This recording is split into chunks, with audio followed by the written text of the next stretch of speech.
આજે આપણે બનાવીશું કાંદા કેરીનું ચટપટું કચુંબર। શાક રોટલી અને દાળ ભાત સાથે આ કચુંબર ખાવાથી તમારો ખાવાનો સ્વાદ બમણો થઈ જશે એવું કચુંબર છે। તો ચાલો રેસીપી શરૂ કરીએ।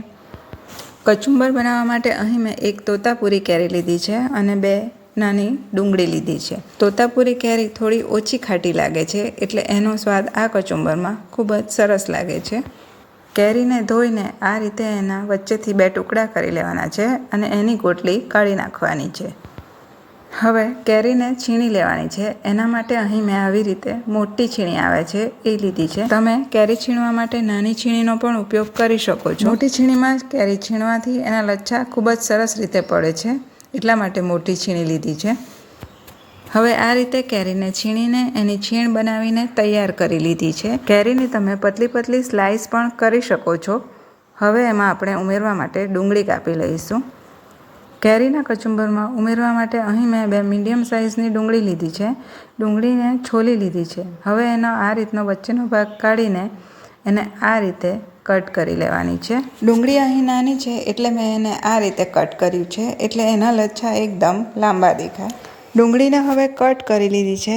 થોડું મસળીને આ રીતે એના બધા લચ્છા છૂટા કરી લેવાના છે। ડુંગળીના લચ્છા છૂટા કરી લીધા છે એને હવે આપણે કેરીની છીણમાં ઉમેરી દઈશું। હવે સ્વાદ પ્રમાણે આપણે મીઠું ઉમેરી દઈશું। હવે ખટાશને બેલેન્સ કરવા માટે આપણે એમાં 2 ચમચી જેટલો ગોળ ઉમેરીશું। તમે એની જગ્યાએ ખાંડ પણ ઉમેરી શકો છો। હવે એમાં અડધી ચમચી જેટલી આપણે ખાંડ પણ ઉમેરીશું। તમે એકલી ખાંડ અથવા તો એકલો ગોળ પણ ઉમેરી શકો છો। હવે એમાં અડધી ચમચી જેટલું લાલ મરચું અને અડધી ચમચી જેટલું ધાણા જીરું પાવડર ઉમેરીશું। હવે બધા મસાલાને સારી રીતે મિક્સ કરી લેવાનું છે। ગોળને થોડું મસળી પણ લેવાનું છે એટલે એ થોડો પીગળી જાય।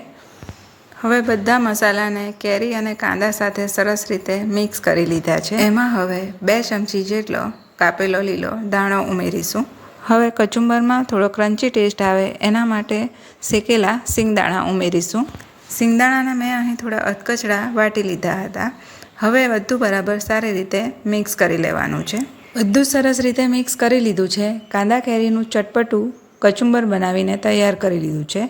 એને હવે આપણે સર્વ કરીશું। આ કચુંબર શાક રોટલી અને દાળ ભાત સાથે તો સારું લાગે છે પણ શાક વગર તમે એને ભાખરી સાથે પણ ખાઈ શકો છો એટલું ટેસ્ટી આ કચુંબર લાગે છે।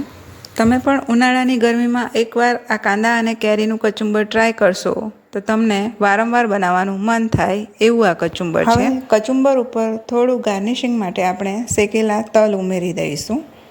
વિડીયો અને રેસીપી સારા લાગ્યા હોય તો વિડીયોને લાઇક કરીને શેર કરવાનું ના ભૂલશો અને મારી ચેનલ પર નવા હો તો ચેનલને જરૂરથી સબસ્ક્રાઈબ કરો।